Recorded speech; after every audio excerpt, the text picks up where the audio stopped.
Hey, my name is Andreas Zecher. I work together with Matthias, Spaces of Play. We have 4 people in total. Matthias and Marek, they are based in Berlin. I'm based in Stockholm, and Martin, our sound guy, is based in Karlsruhe in Germany.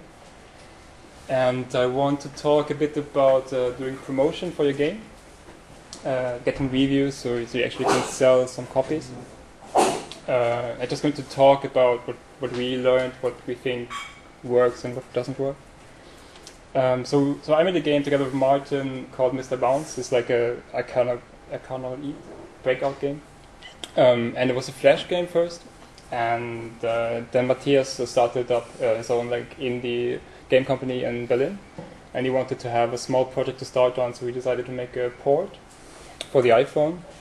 And we had like everyone else, some expectations how much to sell, and we didn't sell at that much. But I guess we wouldn't have sold anything if we didn't put a lot of time into doing promotion, writing to people and talking to people about the game and trying to get as much reviews as we could. So if you have a game that you want to sell, or if you just have a game you want to give away for free but still want that people play it, then our experience is it takes a lot of time to do it, and then you should start early. So you should not do the game first, I think, and then when you're done, you think about, okay, how do I get people to actually play it? You should think about it a bit earlier, not when you're done with the game. Try to get previews. In our experience, previews are always more positive, so people are more curious and more forgiving if the game is not perfect yet. And try to get reviews by writing to blogs and magazines and things like that. In our case, it was Matthias was doing the port of the iPhone port, all the technical stuff, and I was mainly doing all the promotion work. And like I said, it was a lot of it was very time consuming.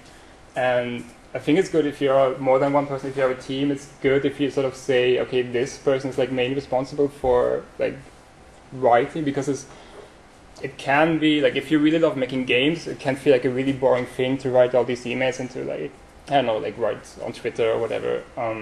So I think it's good that you have someone who feels like you have you have someone who's responsible, or you say maybe you do 50-50 or whatever. But that you think about that someone should be responsible for it in your team.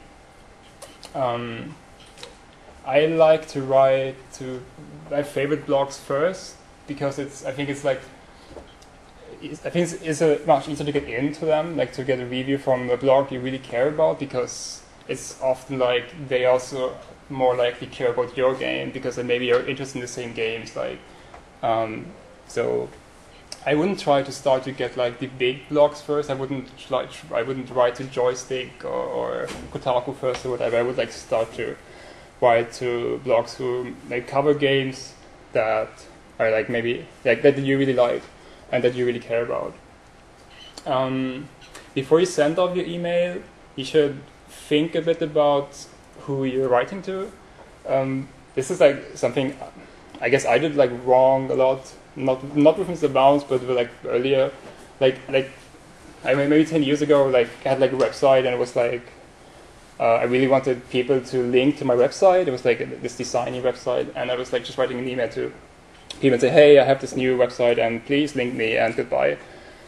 And if you get an email like that, you're probably not going to care. So you should try to think about don't think about if you write an email to a blog, don't think about it. This is this institution. Think about it as actually a living human being at the other side of the email, and that the other person probably cares as much about games as you do. So try to don't send a press release out without saying hi, without saying hi, name of who's going to get the email, without saying your name. So always have both names in. If you know. That also means you should research. If you're writing to maybe you don't know, maybe you don't have so much contacts, and maybe you don't know who's going to be the review editor for magazine X for your PSN game. you should figure out who that person is. Like find out the person who is likes your type of game the most. Like if you write to an iPhone website and you make like an arcade game, find out who likes arcade games and don't send it just to a random person at the iPhone blog, because otherwise the email would just you would not get a response and you're just wasting your time. Because like people who do like magazines and blog writers and journalists, they get like a lot of indie game submissions. So yeah, you have to really make sure you don't waste like your own time and don't waste the other person's time by like finding the people who actually might care about your game. Try to write concise in your email. Like try to get to the point. Like if you read like your sentences, like try to remove any word that doesn't add any meaning.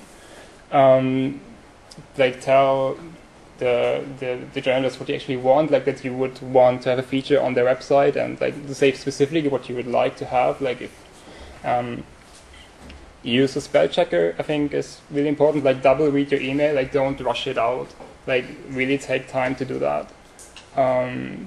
Because like again, like if you like really say, okay, you just finish the game and then you're like really tired and you send out like a bunch of emails, like in a rush. The people who get the emails, they will think about, okay, like if you don't put time into sending me an email, I don't care what your game either. It's like this, back and forth thing, I think.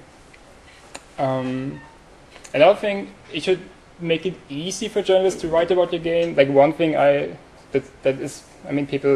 journalists know this, but I didn't know this before. Like if you make like a description of your game, like maybe 4 or 5 sentences what your game is about, that will most likely be almost one-to-one into the review copy. So you make a description of your game, and if you have like a decent text, it will end up in the review, or if it's like a news article. So you should think about that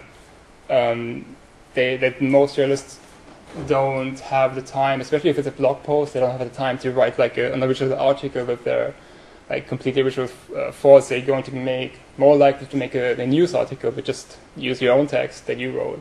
So really think about what you write in your text and if you're comfortable with it. Another thing that I think is helpful, especially if you're not so famous, if no one knows about you or your game yet, then to put the screenshots inline the email. So don't put an attachment, but make some text, put a screenshot in, and make some more text.